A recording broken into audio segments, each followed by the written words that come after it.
ជាដំបូងខ្ញុំប្រកាសថាខ្ញុំបាទសូមក្រាបថ្វាយបង្គំប្រជាជនគ្រប់ព្រះអង្គ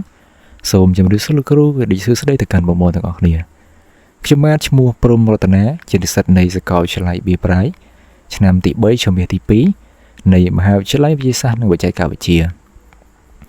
ថ្ងៃនេះដែរខ្ញុំបាទសូមធ្វើការបទបង្ហាញនៅ project មួយដែលមានឈ្មោះថា Loan API ក៏ដូចជា Loan UI ផងដែរដែលនៅក្នុង project នេះគឺខ្ញុំបាទនឹងធ្វើការបង្ហាញតាក់ទងជាមួយនឹង loan ផងដែរអញ្ចឹងនៅក្នុងកន្លែងនេះគឺខ្ញុំបាទបានសរសេរជាមួយនឹង API ដូចគ្នាដែរដែលយើងសរសេរនៅលើកម្មវិធី Visual Studio Code នេះគឺកម្មវិធីមួយនេះហើយមួយទៀតសម្រាប់ Loan UI គឺសរសេរនៅលើកម្មវិធីមួយនេះមានឈ្មោះថា Visual Code ផងដែរអញ្ចឹងនៅក្នុងកន្លែងនេះយើងបានសរសេរដូចគ្នាហើយសម្រាប់ DB គឺយើងប្រើប្រាស់ជាមួយនឹង Oracle ហើយសម្រាប់ UI គឺយើងសរសេរជាមួយនឹង React ជាប្រភេទ TypeScript ដូចគ្នាដែរអញ្ចឹងនៅក្នុងកន្លែងនេះខ្ញុំក៏បានធ្វើការបើក widget នេះដូចគ្នាអញ្ចឹងគឺដំបូងឡើយខ្ញុំសូមបង្ហាញជាមួយនឹង Loan UI មុនសិនដែលយើងសរសេរហើយខ្ញុំបានកំពុងតែ run widget នេះអញ្ចឹងនៅក្នុងកន្លែងនេះបើយើងមើលទៅកាន់ជាមួយនឹងជាមួយ app setting របស់យើងខ្ញុំបានដាក់ដូចគ្នាដែរនេះគឺជា connection របស់យើងដែលយើងបានសរសេរហើយសម្រាប់ខាងក្រោមគឺជាតងជាមួយនឹង JWT ដែលយើងសរសេរជាមួយនឹងធ្វើការសរសេរតាក់ទងជាមួយនឹង authentication ឬក៏ authorization ផ្សេងបន្តមកទៀតខ្ញុំសូមបង្ហាញដែរតាក់ទងជាមួយនឹងនៅក្នុង file program CS នេះយើងក៏បានប្រើប្រាស់ជាមួយនឹងmirror ដូចគ្នា JWT នេះយើងក៏បានដាក់គ្នាដែរមួយទៀតសម្រាប់ជាមួយនឹង authenticate របស់យើង authentication ឬក៏ authorize ក្នុងកន្លែងនេះយើងក៏បានបញ្ជាក់ដែរគឺរៀងរាល់30នាទីជាមួយនឹង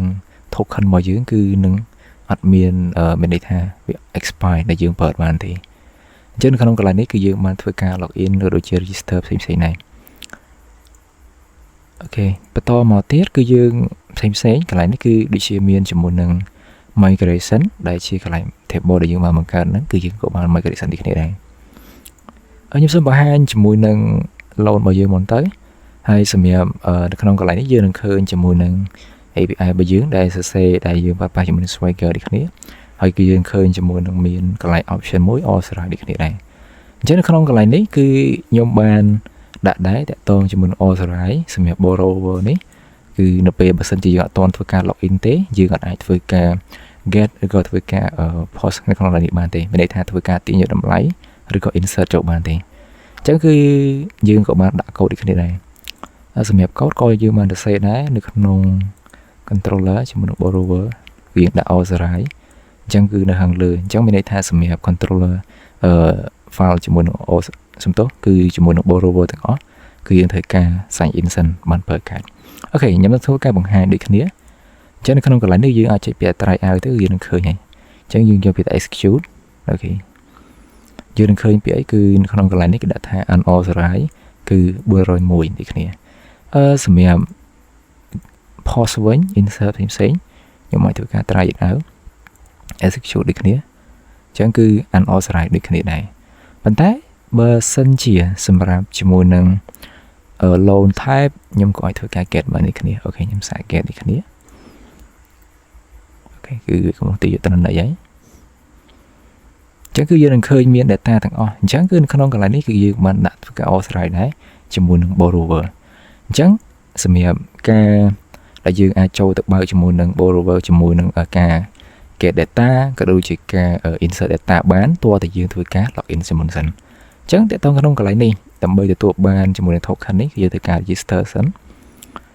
អញ្ចឹងគឺ register ទៅយើងទទួលបានជាមួយនឹង account មួយឬក៏ជា username និង password ដែលយើងអាចធ្វើការ login បានហើយអញ្ចឹងក្នុងកន្លែងនេះខ្ញុំសូមបង្ហាញដែរមានន័យថាខ្ញុំបានធ្វើការ login សំទោសបានធ្វើការ register មួយហើយគឺតកតងជាមួយនឹង user នេះគឺតកតង string កន្លែងនេះដូចគ្នាអញ្ចឹងគឺខ្ញុំអាចធ្វើការ login ជាមួយនឹង user name នេះហើយជាមួយនឹង email ដូចគ្នាបានអូខេអញ្ចឹងគឺខ្ញុំអាចធ្វើការ login បានគឺ string បែបនេះយើងអាចធ្វើការ test ទៅអូខេខ្ញុំ try it out ហើយខ្ញុំធ្វើការ execute អញ្ចឹងគឺ string គឺត្រូវហើយអូខេអញ្ចឹងគឺយើងនឹងឃើញជាមួយនឹង token access token នេះយើងអាចធ្វើការ copy ទាំងអស់មក ត្រឹមនេះអូខេបន្ទាប់មកយើងចូលមកកាន់អស្រ័យខាងលើខ្ញុំអាចធ្វើការ paste មួយនឹង token នេះហើយយើងធ្វើការពីអស្រ័យអញ្ចឹងយើងឃើញពាក្យថា log out ហើយនឹង close អញ្ចឹងយើង close មកយើងអាចធ្វើការ access ជាមួយនឹង API នេះបានហើយ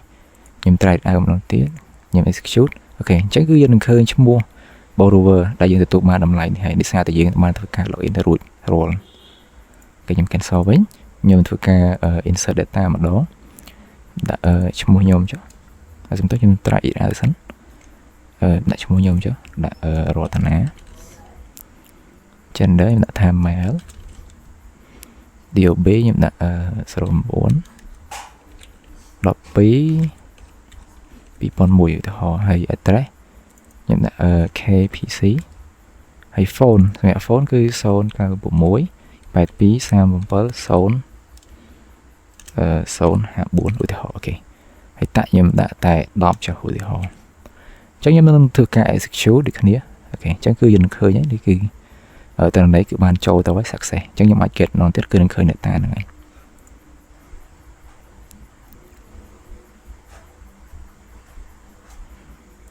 អញ្ចឹងនៅក្នុងកន្លែងនេះបន្ទាប់ពីយើងបានធ្វើការ insert data ចូលហើយ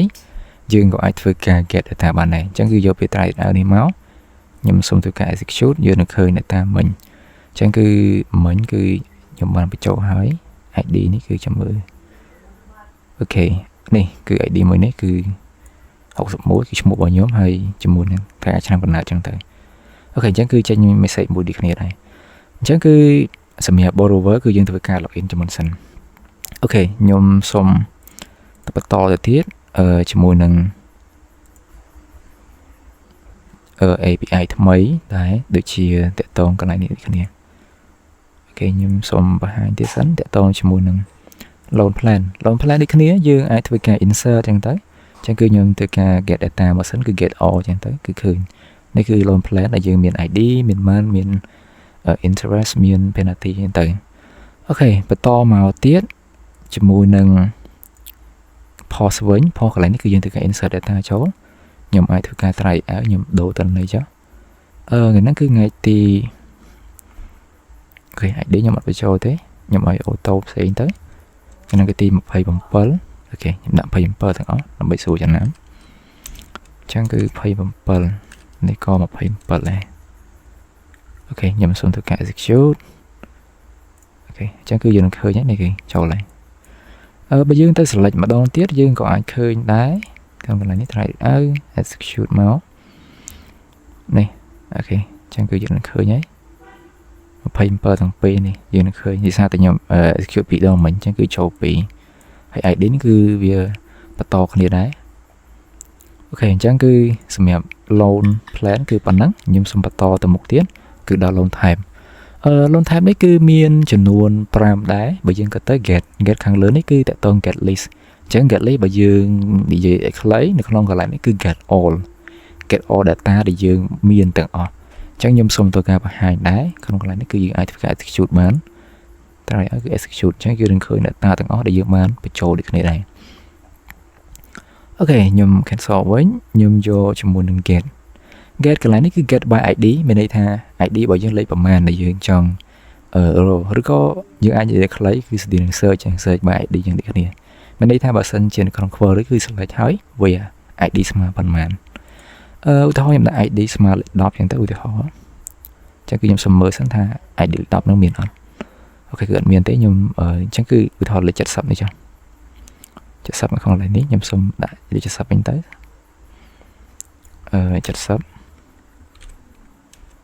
អូខេខ្ញុំសុំទាំង execute នេះយើងនឹងឃើញគឺ70គឺមានន័យថាក្នុងកន្លែងនេះគឺមានដូចគ្នាឧទាហរណ៍ខ្ញុំដាក់លេខផ្សេងវិញលេខ100ថាមានអត់អូខេ100ក៏អត់មានទេ404គឺ no found មានន័យថា data អត់មានទេលេខហើយមកមានដោយសារតែ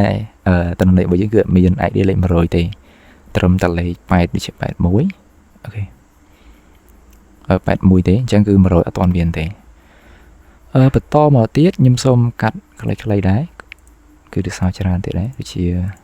តកតងជាមួយនឹង post ចឹងទៅ post នៅក្នុងកន្លែងនេះគឺយើងអាចធ្វើការនេះបាន mình đi thay chuyện ai thôi ca từ insert data chỗ nó còn lại như vậy đặt bàn đối thoại lại trong nhóm chứ tại áo này kỳ lâu type ok xong đặt type chỉ vào page mang tới mang lý ok đi hiện tại đi kia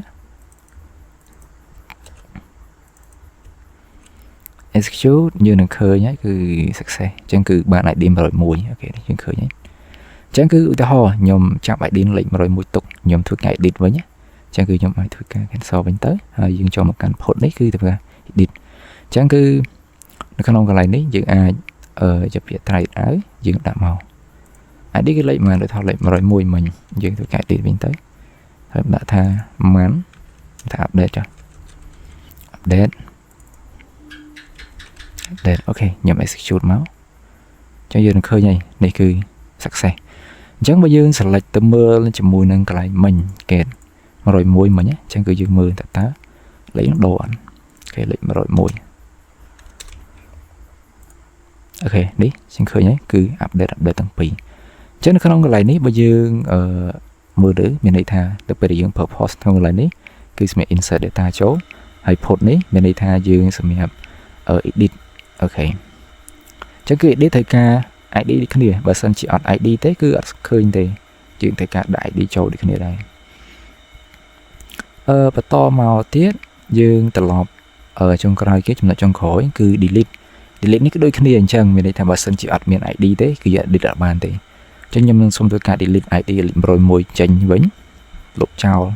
mong tới bây giờ mình không lại đấy cứ rồi mỗi cứ nằm miền thế khi nhầm xong execute long tiết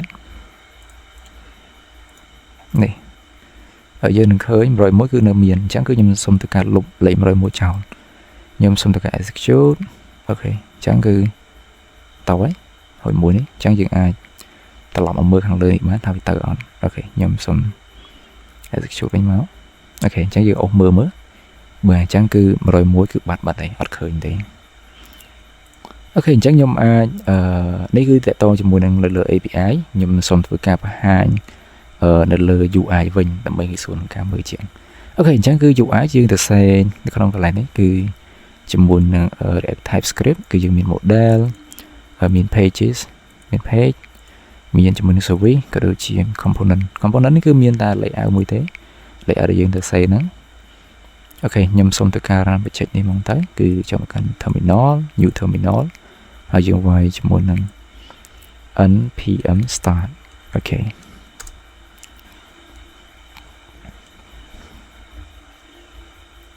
ở rong trăm tách tới chẳng cứ đáy ok chẳng start tiếng ok đây cứ mau ấy ok nhầm xong copy hay nhầm xong một per cho mũi lửa preo từng on tới nó mới chất cái này rồi chứ ok đây cứ chia chỉ muốn dùng ai bao dưới để dùng mình được xé chẳng cứ miền lộn type cái miền borrow chúng ta hay ok chẳng bơ nhưng cho một căn borrow cứ ở bàn đấy cứ đặt khác tại lọ instance chẳng cứ nhom bàn ở cả những cái string dừng ở bàn lỗ trong thế string đi cái này chẳng cứ ai thuộc cả hai bàn submit ok nhưng ở sale thế chắc cứ dừng cho một căn thầm ná cứ lộn type mảnh cứ miền delete trên tay borrow cứ chỗ bán để xa tại dừng là chơi nháy tại tông cái này mảnh cứ mình đi tha dừng mà là sai intro đi cái này ok load plan thì cái này nó cứ log tất cả log in mình bây giờ mơ nó không nông local storage nhưng mà store được cái này đấy có bàn và hai đáy dân cho một căn application máu hay được không storage này chúng tôi cứ không local storage không này này chẳng cứ dừng khơi miền thuộc khăn muối để dừng bàn và hai cái nhầm xong tất cả lục bên chân thấy nhầm nâng theo cả log in long tiết với string hay những cái string này cái này giờ nó hai ok chắc như khơi nhé cứ local storage cứ này ban store cho mình tục hành mọi dương ok chắc cứ sam sợ tí dừng ai tay tới ba này cái này chắc cứ load plan nhưng mà hai từ vòng cái cứ tao làm nạp mong tới tìm mũi cứ load type mấy bơ dương từ mưa từ lớn API dương man xây từng cứ tầng miền get by ID get all tầng ở cả insert tầng cái edit có đôi chia delete trên tay có update xem chẳng như xong tôi cả add nơi tầng này mới hay là cái cứ khao đi cái chắc cứ tầng này dương miếng tại đọc mùi tiền បើយើងទៅមើលលើនៅក្នុង database វិញតើតង loan type ខ្ញុំសូម select ឲ្យមើលselect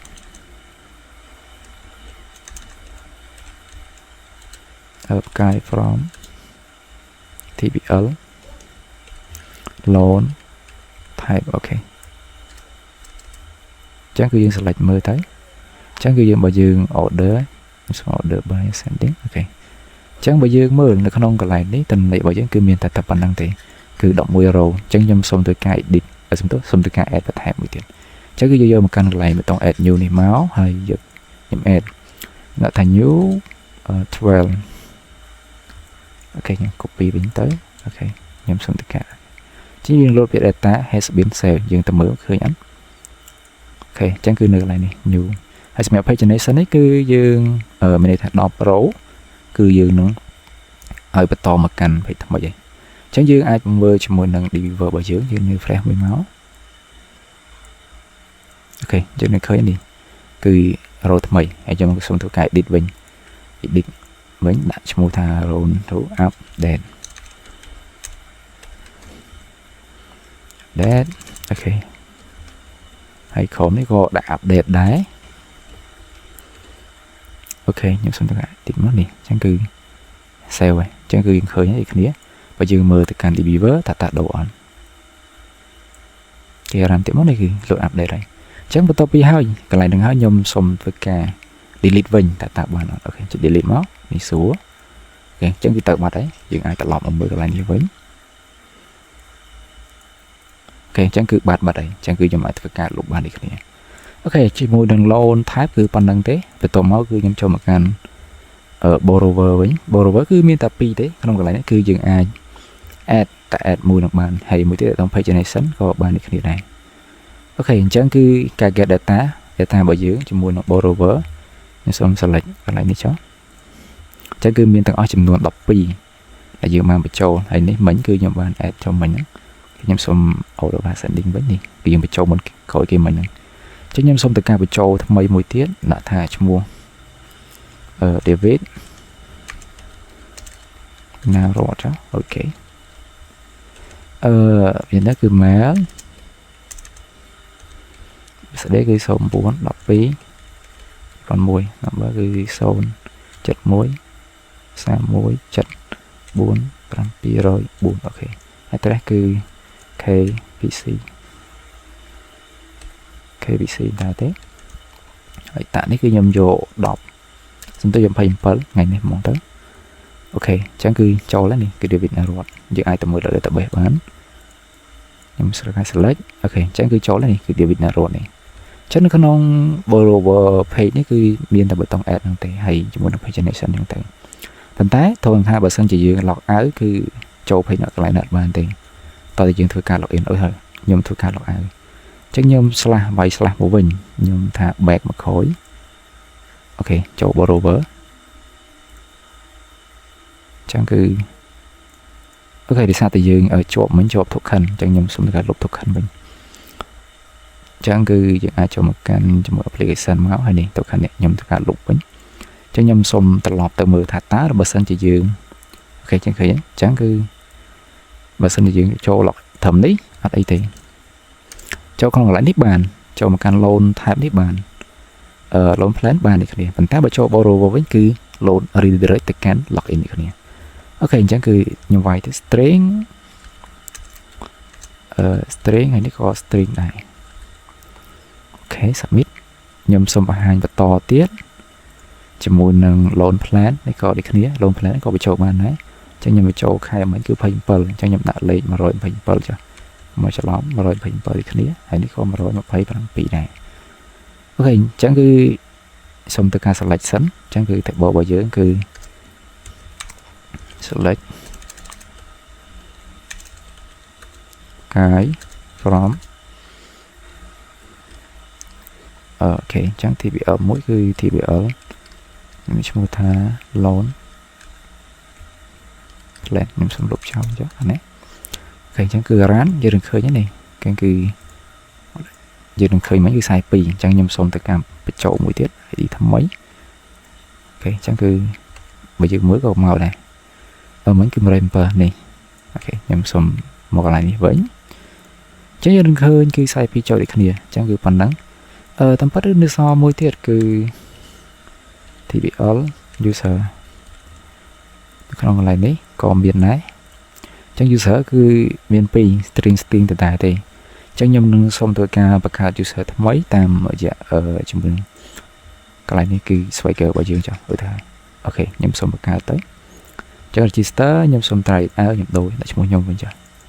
chẳng email đã tha ở rotana@gmail.com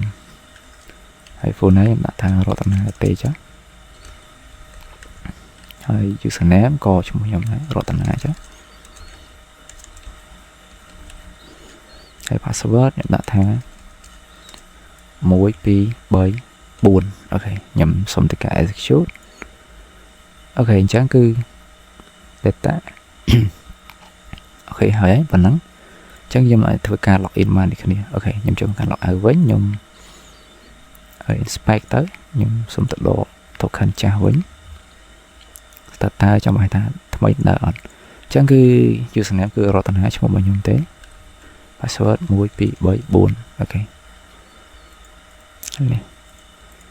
chắc cứ cho đi kia bây giờ mời tất cả ở dbeaver nhầm select một sản mới để cho lần cái này cứ cho lấy cứ cho một bài nhóm email tới hay xem cho mùi năng password cứ giữ hash đi kia chẳng cứ hash hoặc mượt khơi thì hay này cứ chia expire in cứ dạ về đại expire in tới